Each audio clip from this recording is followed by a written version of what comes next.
Brings us to the moon. Girls, what y'all trying to do? 24 karat magic in the air. Head to toe, so clear. Look out. Pop, pop, it's showtime. Showtime. Showtime. Showtime. Guess who's back again? Oh, they don't know. Oh, they don't know. I bet they know as soon as we walk in. Showed up. Wearing Cuban links. Yeah. Designer mix. Yeah. Inglewood's finest shoes. Whoop, whoop. Don't look too hard, might hurt yourself. Known to give the color red the blues. Woo, kill 'em. I'm a dangerous man with some money in my pocket. Keep up. So many pretty girls around me and they're waking up the rocket. Keep up. Why you mad? Fix your face. Ain't my fault they all be jacking. Keep up. Players only. Come on, put your pinky rings up to the moon. Girls, what y'all trying to do? 24 karat magic in the air.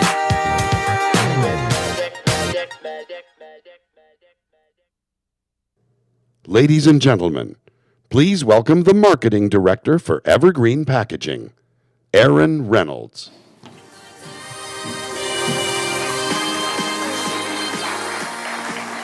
Good morning, everyone, and welcome to another insight-filled day here at ProFood Tech. I hope you've had the opportunity to attend some of the great conference sessions here and really be inspired and think about how to apply that great information to your business. This morning is no exception. We're going to have a terrific session on top food ingredients and trends for 2017. And clearly, what's driving a lot of trends in this industry, in the food and beverage industry, is consumers. That's what we really have to be tapped into. At Evergreen Packaging, one of the clear things that we're focused on is sustainable packaging because consumers really do care more about the packaging than they used to. So for us, it's important that we tap into those trends of renewable and recyclable. So our package is actually fiber-based. It's 75% paper that comes from that renewable resource trees. And we always make sure that we obtain those trees from forests where responsible practices are used. Our cartons are also recyclable. So that's one of the important ways that we're tapping into those consumer trends. And I hope you're also thinking about those trends yourself when you choose packaging. Please do stop by our booth at 2518 and learn more about sustainable packaging. But for this morning, I know you're going to be excited as I am to hear about consumer trends that are really impacting the market. So today we have with us Dominic Hervold, who's with Innova Market Insights. They're one of the most respected leaders in understanding consumer insights, market analysis, packaging trends, and new product development. So I know you're going to gain a lot from this session, and keep your ears open because some of those trends that you've heard a lot about, protein, innovative packaging, you're going to hear a lot more about in this session. So please join me in welcoming Dominic Hervold with Innova Market Insights.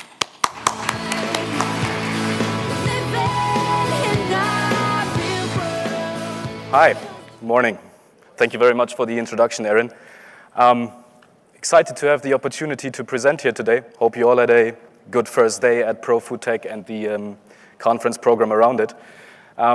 As you may see, I'm kind of just scratching 5'10" or so I'm not a seasoned football player. I don't have a VP title either yet, but I've always had a strong interest in food, obviously, but also especially in the nutrition part, and then with a kind of a strange connection to some interest in research and data, so that eventually let me end up at Innova Market Insights. Now, what you're going to see today in my presentation of the top 10 food and beverage trends for 2017 is a lot of charts based on the data we collect and analyze, but also a lot of product pictures, just to give it a bit more of a real-life kind of feel to it. But where does all that data come from, really? At Innova Market Insights, we've been all about food and beverage trends for, for about 20, 25 years by now.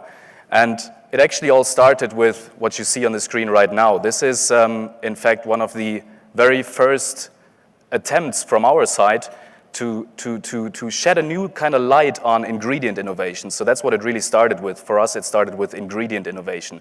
But we didn't just want to talk about how a starch works or what a sugar or what a fat is, but we really wanted to see how new ingredients, innovative ingredients, can contribute to the development or to innovation in particular food categories or even in the entire food industry. So this being one of the first moves into that direction from our side, and this was actually published in our magazine called The World of Food Ingredients.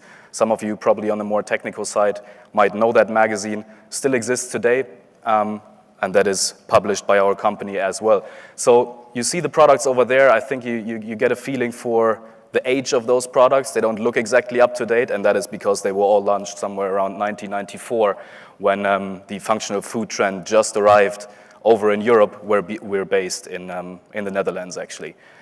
And these products in particular all feature a new sort of fiber application. But again, this was just really the first, very, very first move, buying 20 or 30 new product launches, putting them all kind of on one level, and having a look at what stands out with these new product launches. But very, very soon we really took that to a whole other level. So just last year in 2016, we've actually tracked 275,000 new product launches across 85 countries. And the reason that we do that, the reason that we look at new product launches is because we believe that it's a very, very exciting way to piggyback on millions, if not billions, of research dollars and research euros put into product development and consumer research and put into the marketing of those products. So with that, with our network that we've put in place by now, which is about 1,000 people worldwide that constantly go into supermarkets and other retail outlets and, well, sort of simply, just buy every new product that they come across, everything that enters the shelves, and they database every single piece of information that they can find on the product's packaging. So that really allows us to do very, very granular research and to look into claims being made on the product. We can look into pricing. We can look at what various brands are doing, how their portfolios are developing, but we can also look at packaging details, packaging materials. We can look at ingredients. We can look at nutritional values. And all of that by just trying to find every single new product that enters the market. But we don't stop with new product launches. We believe that it's important to really have access to the complete spectrum of information that you can then generate insights with to drive your business forward in terms of new product development or marketing of those new products. So what you see here on the left side is a very, very technical platform that our customers in R&D work with, a platform where we track patent registrations as well as scientific literature. And I've marked the boxes that are part of today's presentation in green. So we have a very small look into scientific literature, specifically for one trend, and the majority of insights and data that you will see in my presentation today comes from our new products database, and then a little bit from our more market-facing platforms for consumer insights and quantitative market data. So one thing that is important after having told you that our main business is in tracking new product launches is to understand that whenever I talk about growth, whether that is just the word growth or an increase or if it's a CAGR, an annual growth rate, I'm not talking about market sizes if I don't specify it otherwise, but I'm talking about growth or increases in new product launch activity. Sometimes we abbreviate that with NPL, so new product launches. So in case you see that in my presentation, you'll have a good idea of what I'm talking about there. But now, whoever of you has, I'm sure many of you, for many of you, this is not the first trade show. We're actually present with a stand, sometimes smaller, sometimes larger, at a whole range of food shows. And some of you may have seen this infographic before. Maybe not this exact one, because that's the latest one that we've designed, but we've been doing that for about 15 years by now. And every single year we identify the top 10 key trends for the food and beverage industry and present that in a similar format. We also have a small stand at this show where we have this particular infographic printed on a huge poster. So for anyone who wants to give that a more thorough look at a later stage, please feel free to come over and take a picture or give me your business cards, and we'll make sure that we send some of those things over to you. Now, very first trend that I'm going to talk about today, and this is really, it has become much, much more of a trend. This is kind of the evolution of a trend that has now become almost a new industry standard that you see here on the left side. So from 2008, this was sort of the starting point that we started to talk about the very first steps in clean label, and various iterations of the clean label trend have been topping our top 10 trends since the year 2008. And if you look at the line that is displayed there, what do we mean when we talk about, or what do we track when we say clean label? When we talk about clean label, we actually track 4 very specific claims that are being made on product launches. That is no artificial additives or preservatives. That is natural claims, organic, as well as non-GMO. And the implications of clear labeling or clean labeling, we've had our top trend number 1 in 2015 was actually the move from clean to clear label, because at some point everybody has started to reformulate their ingredient lists, to make them shorter, to use more familiar ingredients, and that's the clean aspects of it. But the next steps towards clear labeling will really be in transparency and also in innovative processing technologies. So that's what we see as the way forward. But how does this play out globally? So we see similar growth rates in clean label product launches, again, across the board, really. So in 2016, just to give you a few numbers here, globally, on average, roughly every third product that we've tracked featured one of those clean label claims. So again, we tracked about 270,000 products last year. About 80,000 of those had at least one of these clean label claims. In the US, it's very, very similar. It's also roughly a third, 44,000 products tracked in the US last year. 15,000 of those featured a clean label claim. So that is roughly 1/3. Australia and New Zealand, although right now similar growth rates in new product launch activity, Australia and New Zealand have really been leading in clean label. And if you look at the market over there, I don't know exactly how many products we've tracked over there, but in Australia and New Zealand, you see roughly 50% of product launches featuring at least one of these claims. The only one that is a little bit behind at this point is Latin America, so that the trend has just picked up a little bit later over there. So we see much higher growth rates over there of about 37% annually. Currently, roughly 1 in 5 products in Latin America feature one of these clean label claims. Now, one thing that is interesting is to have a look at smaller and medium-sized enterprises, because those are really the ones that drive many trends, but also the clean label trend forward, with exciting new ideas of how to communicate that transparency that they can provide, because sometimes they can just be quicker with how they develop and market their products. I think one exciting example of that is Tony's Chocolonely. I think by now that is launched in the US as well. It's a product from the Netherlands. Great chocolate product, slightly expensive, great product though. And what they communicate is what they do with that premium that is put on that product. And they're actively working, it's a completely voluntary claim, but they're actively working towards a 100% slave-free chocolate sourcing. So that's something that they can do as a rather small company. But when you see larger companies entering this trend, like in this case, for example, Arla with their A38, just one product out of a range where they claim to care all the way from farm to fork. So Arla, I think this is a great product. It looks great. It's a great way to communicate that transparency and that control over the entire value chain. Mars has dedicated themselves to cleaning up their product portfolios in terms of artificial ingredients, especially artificial colors being used. So when giants like that step into a trend like this, you know that it has become mainstream and, as I've briefly mentioned before, almost a new industry standard. One thing I wanted to add there is once something like that becomes a standard, obviously it doesn't really help you anymore to differentiate yourself from your competition.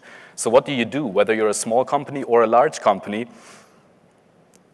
get that transparency and communicate that transparency as much as you can. Do you know your farmers? So tell a story about it. Do you do something good for society in whatever way that may be, or something good for the planet? Let people know about it.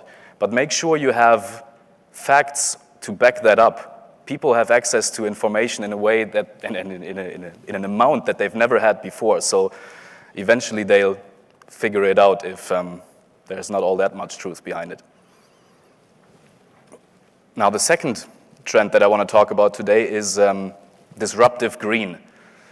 And this trend is all about green foods, but even more specifically, green ingredients becoming more mainstream, or truly mainstream even, and getting access or growth in categories that they haven't seen, or that they've been kind of non-traditional for these sorts of ingredients. So those could be plant milks, meat substitutes, vegan offerings, and those have really rapidly grown into mainstream. Consumers are really looking for innovative options to take these inherent benefits of plants into their daily lives. And even dairy companies are now leveraging the functional and technical benefits of plants in their new product development. Oh, sorry, was a bit too quick there. By the way, one product launch on the right side there, just an exciting one, not so much because it's veggie chips, but I just wanted to show how companies communicate that plant-basedness, so to speak, on the front of their packaging over there with the kind of leaf-looking sort of green shape that says plant-based. And this particular claim, we have seen that explode over the past few years in new product launches. So that's the green line that you see on the left side of that slide. Really, it has grown by a factor of 8 since 2011 in terms of new product launch activities, of course.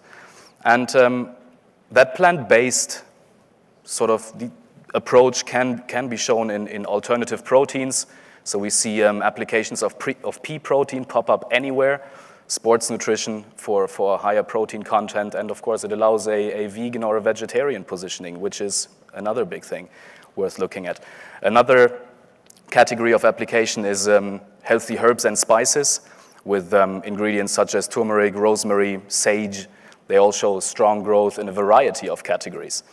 And another exciting part that I'm going to have show another slide on in a minute as well is coloring foods. So there's really been impressive growth for coloring foodstuffs. Coloring food with food is really has become a big thing, and that ingredients used for that could be elderberry, could be all sorts of extracts, could be spirulina. And I should have shown that slide right after, but I have one in between there, because this is another exciting category where we see the emergence of green ingredients. While consumers seem to kind of go back from these high impact energy drinks, all of these shots that promise you energy like crazy for however many hours, I don't know, not sure if it works either, but consumers seem to prefer a more understandable or more natural, but especially more sustainable release of energy. And manufacturers have answered that demand by consumers by introducing 2 green ingredients, in that case particularly green coffee and green tea, into their energy drinks, and communicating the benefits of that, saying revitalizing leafy greens, saying caffeine equal to about 1 cup of coffee, but also highlighting the amount of vitamins or iron that these ingredients provide, as well as containing all 9 essential amino acids. And this is interesting to see how that share is growing, because at the same time we see overall launches of energy drinks decline. Not terribly, but there has been a peak somewhere around 2013, 2014, but since 2015 there have definitely been quite a few product launches less in the category of energy drinks. So if you're in that category, if you're active in that category, green ingredients, for example, these 2, but there is a lot more to look at, might be the way forward in energy drinks.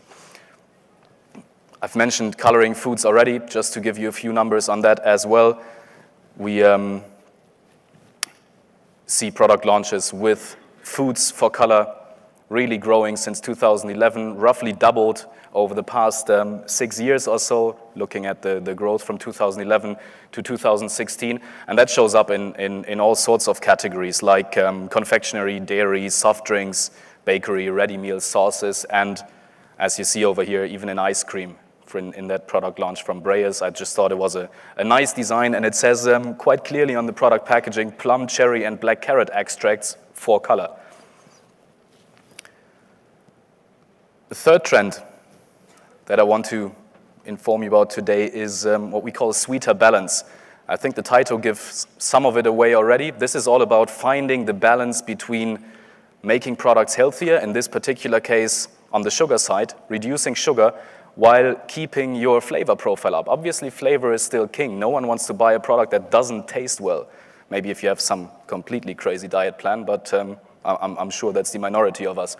So that chart that you see there on the left side, I just wanted to use that one to show, on the one hand, that we don't just track new product launches, but we also track articles in scientific publications. So this is actually looking at just a number of scientific articles written or published on the topic of sugar.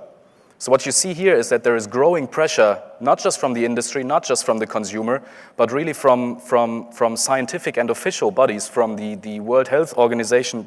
This seems to be clicking faster than I wanted to. From scientific and official bodies from the World Health Organization downwards. So they've really been focusing on the level of sugar intake in the diet, and of course its role in obesity and chronic health problems globally. So what we see here is that since, 2006, so roughly over the last 10 years, the sheer number, I'm not talking about the quality of them, but I'm talking about the sheer number of publications in scientific literature has almost tripled. I think that goes to show the kind of interest from all sides in sugar reduction. One thing that is going to happen in the UK very soon, it's I think in Q1 or Q2 2018 somewhere, in the United Kingdom, a sugar tax will be introduced. A sugar tax on products with a certain sugar content. But what some companies are doing now, and that really shows that this sort of pressure from above, that science-based pressure from above, seems to be somewhat fruitful at least. So retail giant Tesco has already redesigned or reformulated their entire range of own brand soft drinks to not contain more than 5% sugar. I think this is an exciting move to see, that not a single soft drink in Tesco's private label range will contain more than 5% sugar. And I'm sure that this is something that other manufacturers will have to start aligning with as well. Oh, and by the way, here's another chart on the actual claims that are being used on product launches. This is not just for private label or not just for Tesco. This is global product launches and 3 specific claims being made around sugar reduction. So no added sugar, sugar-free, and low sugar. Low sugar is quite clearly the fastest growing here with an annual growth rate of about 32% between 2011 and 2015. And it is, although it's growing from a much smaller base than the other ones, don't underestimate that base. In 2011, those were still 900 product launches that we've tracked with a low sugar claim. And in 2015, it was 2,300, a bit more than 2,300 product launches that we've tracked. And just to kind of visualize what these products may look like, I think this is a great looking product from Alpro on the right side, actually combining a whole variety of trends. This is, you see plant-based, what we've just talked about before, plant-based, very prominently written on the lid of the product. And what does it say exactly there? Again, I can't read it anymore. Says, delicious treat to indulge in, 30% less sugar and saturated fats. And by the way, with our databases, we can very, very quickly do what we call a nutritional benchmark. So instead of going out to the supermarkets to understand what the sugar average may be in your category or the sugar average of a product range of your competitor, we can actually go into our database and within just a few minutes we can get a very, very good idea what these averages of certain nutrients are. So that should greatly reduce your time in developing new products or making a decision to develop a new product. Oh yeah, And as I said, I wanted to include some parts from our consumer insights platform as well. And again, goes to show that this is not just from the manufacturer side, but also not just top-down, but consumers do say as well, at least in these 3 selected countries over here, but they represent rather well what the global attitude towards it is. About 60% of consumers say that sugar does play a role in their buying decision, specifically for soft drinks, but no, this was made exactly for soft drinks. And on the right side, I wanted to kind of reuse an infographic that we have presented at IFT last year.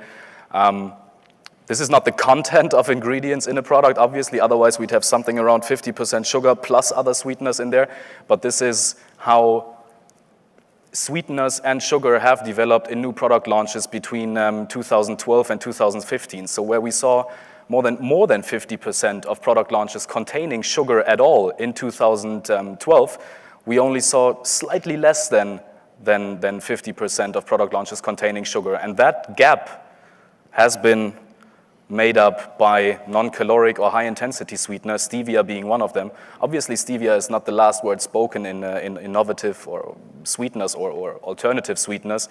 I've seen the ads over here in Chicago for the first time that the Coca-Cola Life is gone, and the new advertising, I think, says sweetened with cane sugar and stevia. So not by itself, maybe the aftertaste didn't really work out, but it is still being used, and new applications are being found.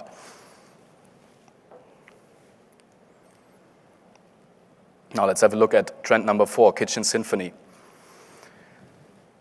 There's really never been that much variety and spread in the choice of authentic cuisines, of ethnic flavors, of exotic flavors around the world. This is strongly connected or strongly influenced by a world that gets much, much more connected. We all have our smartphones. We have a mobile internet connection almost anywhere, where we see all sorts of food blogs if we're interested. We see all sorts of people posting every kinds of pictures of food on Instagram. Gets a bit annoying after a while, but you do get a feeling for all the kinds of different foods that are out there and that you could try. So this really has created an opening for visually appealing products, but also with a high authenticity and very specific ingredients. One that you see here on the left side is a kind of not exactly a meal kit, but kind of a cooking kit, something of that sort, with separately packed ingredients in small portions and reclosable portions. So this is really aiming at smaller households or even single households and delivering solutions to them that allows them to prepare delicious and properly authentic meals. The one on the right side, the Korean barbecue seasoning over there, I thought was a great example, not exactly because of its design. Looks a bit boring, I must say. But what is interesting about it is the cap on it. So this is really where packaging innovation can have a strong influence as well, or can benefit from that trend. Because that lid is actually used to control the amount of the seasoning that you put into your product. And that is a product from Asda's private label range in the UK.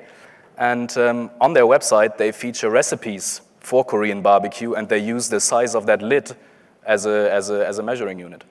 So I think that's a very kind of simple way to engage your customers a bit more in working with those ingredients. Now, Asian foods and flavors really continue to thrive in North America as well as Europe. Growth in Thai claims or Thai flavors has been around 13% from 2011 to 2015. This mainly comes from soups and cooking sauces. Indian-inspired hot snacks and soups are emerging in North America. Product launch activity roughly tripled between 2014 and 2015. And this is not just about putting the keyword Indian or Thai on your product, but this is really about providing authentic flavors and providing a variety of products. If I go into my local supermarket in the Netherlands, I must admit I don't know half of the specific terms that they use for all sorts of different types of curry, but there is a huge variety to choose from if I wanted to. Mexican foods, I think this is nothing new for you over here, but outside of North America, Mexican foods now start to pop up in Europe in a much larger variety than ever before. Here, for example, from Knorr, a Mexican enchilada set also from the Netherlands in that case, but I think almost that exact one is available in Germany as well, launched somewhere Q1 last year. And QSRs are following that trend exactly as well, driving certain parts of that as well. Do these exist in the US? I almost can't imagine they do, but over here in Europe, we love, over here in Europe, where I'm from in Europe, sorry, my jet lag is still kind of there. Haven't really gotten used to it yet, but we love our Texas Whopper, we love our Chicago Steakhouse burger. Trend number 5, and this is really one that I find a bit controversial, or I find it strange to talk about, because this is a trend that shows exactly that consumers, eventually they're not rational beings. Consumers are experimenting with all sorts of diets, free from products, more specific diets like paleo or low food maps, so low in fermentable oligosaccharides, disaccharides, monosaccharides, and polyols. But they're doing this because friends tell them that this might be something that is good for them. They say, oh, I've been eating gluten-free for 3 days a week recently, and it really feels great. And okay, my mom was a celiac, so I'm thinking, okay, if it's really bad for you, you probably wouldn't eat it 7 days a week.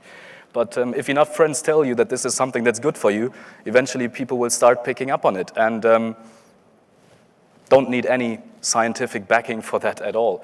So that's what I find a bit strange about that. But what you see here is just the increase in product launches with, on the left side, gluten-free claims from, that's the percentage of product launches over the entire food and beverage industry tracked with these sort of claims. So in 2014, we saw roughly just below 7% of all products with a gluten-free claim.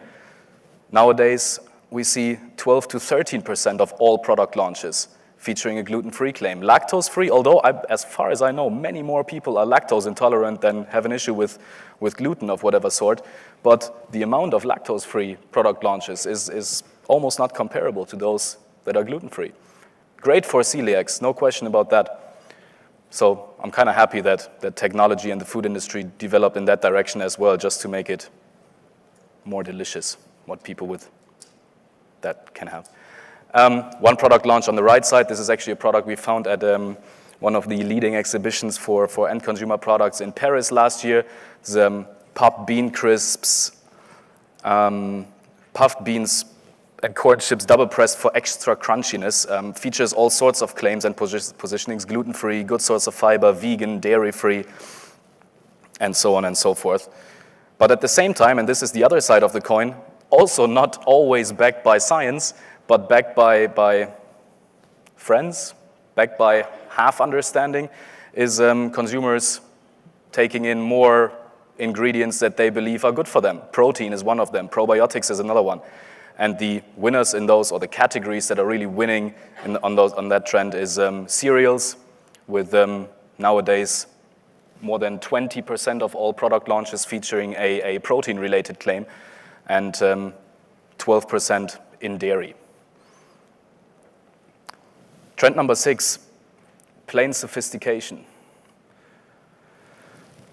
This is really about making even processed products feel like they've been crafted and completely handmade.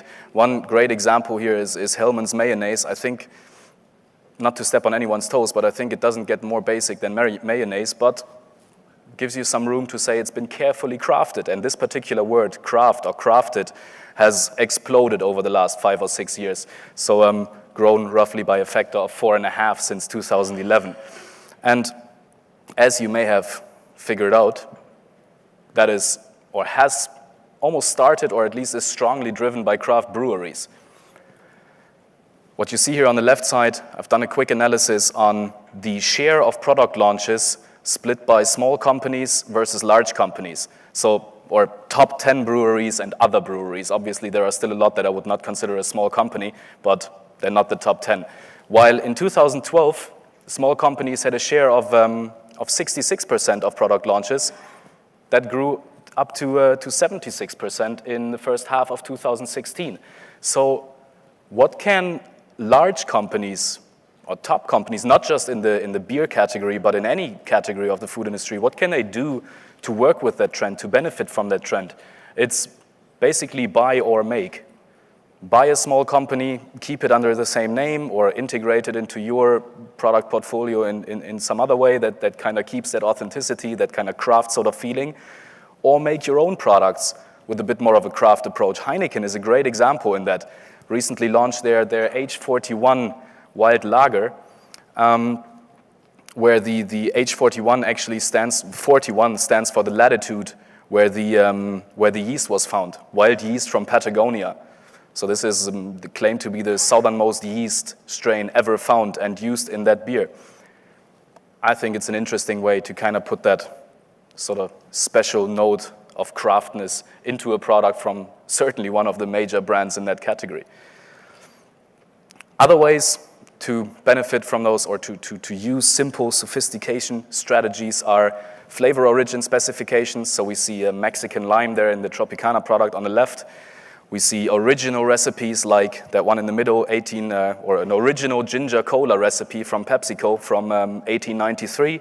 Or, and this I think is really exciting on the right side, Greek yogurt from Fayet, even though they've lost a lot of market share to some other manufacturers in the recent past. But isn't that a great flavor combination? That is tomato, basil, and roasted almonds in a Greek yogurt.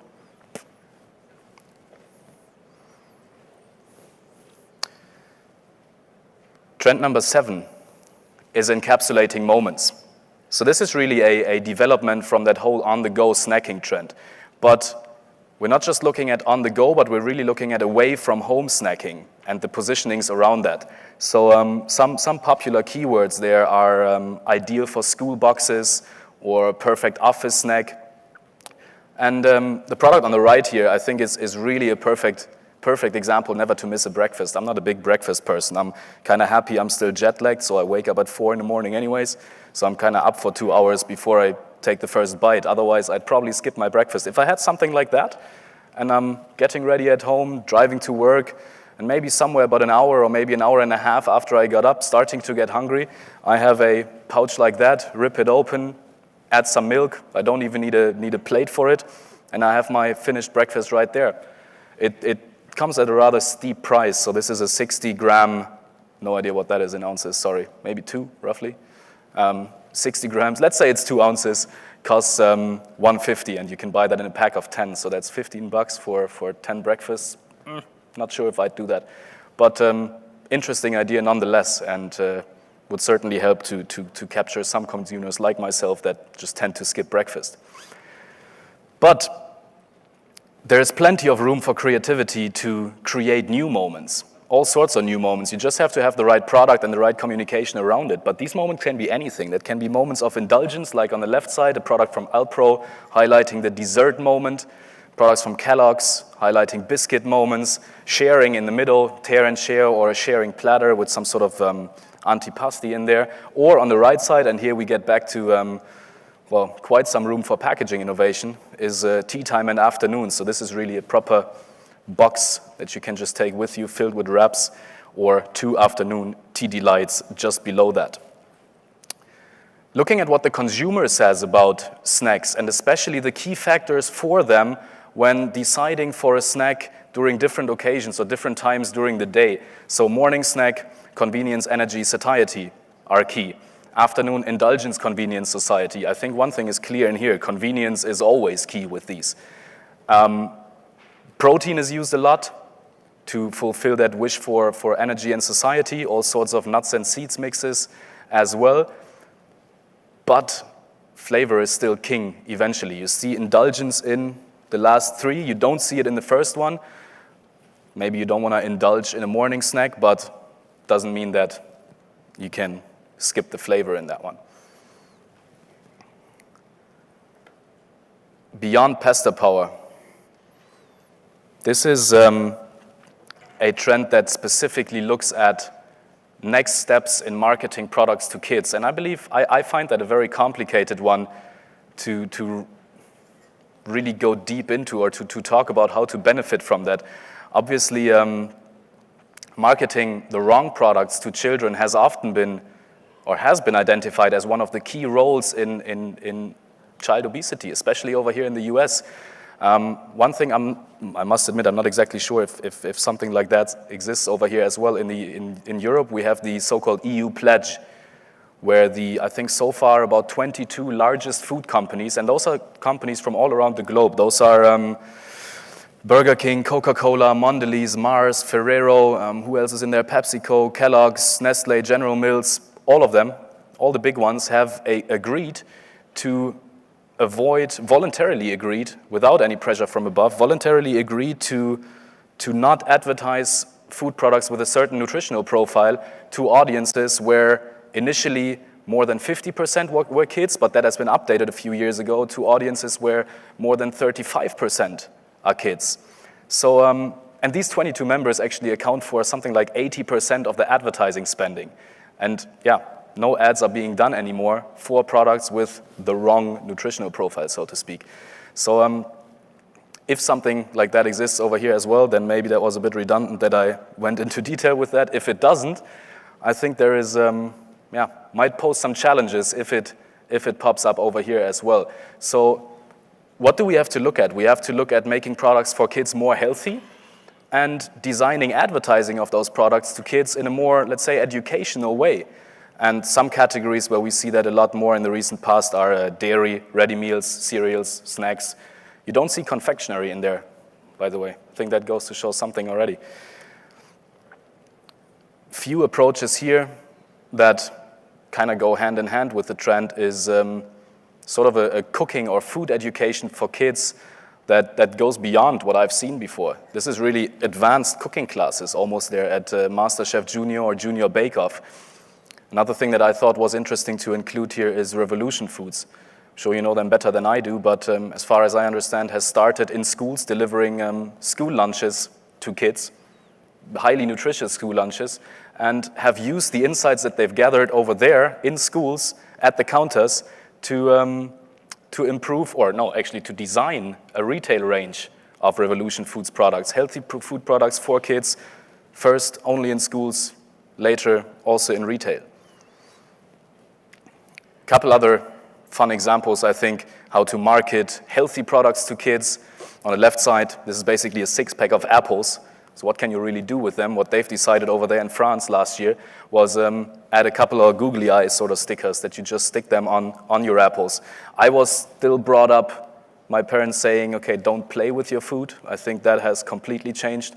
We have a product there in the middle. But that's just nice packaging. The one on the right, I think, is kind of interesting. This is supposed to be easy peel oranges. I've read some reviews from consumers, not so easy to peel after all, but what I think is interesting about it is that there is an instruction for juggling with oranges on the product's packaging. It's just another way to make it a little more exciting for kids maybe. So there is a part on the product that says, here's the kids part, how to juggle with 3 oranges or more, and here's the parents part that goes about the nutritional values of that type of fruit. An exciting trend for us, because we love to categorize everything. We need to put things in boxes so that databases work. It's kind of the backbone behind it. But what do we do if these boxes don't really apply anymore? This is something that we've seen a lot more recently, is blurring boundaries. If you just have a look at these products, look at the one on the left there. This is a cold brew coffee with almond milk. Would we put that in the category of coffee drinks? Would we put it into alternative or dairy alternative drinks? That's also why you won't see a single chart in this for this trend, just because there is no way that we can analyze it or quantify it really well at this point. The middle, is that a smoothie or is it an energy drink? On the right, is it a milk drink or is it a sports drink? And you see all sorts of interesting approaches in that space. I think Dominique Ansel in New York has kind of pioneered that with the cronut, but that's no news anymore. McDonald's, this is exclusively in Italy, by the way. McDonald's have decided to put some Nutella in between 2 burger buns. Is that a dessert? Is it a sweet burger? I'm not so sure about it. The beerification of coffee, this was, I have to check the notes, but I think this has, that was by Starbucks. This is nitrogen-infused, cold brew coffee. They call it nitro cold brew. I've been listening, unfortunately not to the whole, but to parts of the panel discussion that was here yesterday. And Pat McGawley, former VP of Innovation at AB InBev, was talking about breakout innovation and the challenges of launching a cocktail in a can for a traditional brewery or for a beer brand. So unfortunately, I didn't hear the entire thing, but I just thought it was interesting to understand that this is really something that is on everybody's minds. How to enter different shelves, how to place maybe hybrid products in the right way so that eventually they become effective and successful. Oops, wrong button. The last trend, top 10 trend, or trend number 10, I want to give you a look at today is what we call seeds of change. This is about ancient grains specifically, finding application in categories where they've never been before. So again, this was at that Paris show, but I think 2014 or so, we've had a small stand over there, and one of our neighbors, small company, I don't remember the name, didn't actually do anything with ancient grains either, but they were so nice that in the morning they would come with a bottle of fresh pressed orange juice, and someone had a pack of chia seeds, and they would just drop it into the bottle and serve that to all the neighboring stands. But at that point in time, it would not have worked in a retail product, just because you can't drop chia seeds in there because they start to kind of get sort of gooey, and then no one would buy the product anymore. Again, packaging innovation has played a role here by introducing new and innovative caps that kind of release these sorts of additions to that drink just when you open them. So there's a lot of room to play with flavors, play with textures. So chia really leading the way there with somewhere growing 8-fold since 2011, but buckwheat, quinoa, millet, or spelt are other ones on that same trend as well. And Kellogg's, again, giant, has kind of brought that into mainstream with Kellogg's Ancient Legends Porridge over there with spelt barley, oats, and chia seeds. Product launched in the UK October last year. A couple of other applications there. We see a meat substitute down there, the green product. We see a drink, not that one, not with chia, but with quinoa. Cha chia seeds in the upper left corner. And a product by Danone. Since they can't really make their digestive health claims anymore, all sorts of other approaches are being used. At some point, vitamin C was a big thing there. But now we see Activia still with the Bifidus actiregularis cultures, but now also with quinoa and sunflower seeds. And to end on a light note, ancient grains do pop up in beer as well. Circling back to the Body in Tune trend, these beers are mainly positioned on a gluten-free platform. So we have a buckwheat beer on the left side, we have a quinoa beer in the middle, and Glutenberg, I think it's actually a cool name, on the right side, a double IPA launched in Canada in summer last year. And with that, I'd like to thank you for your attention.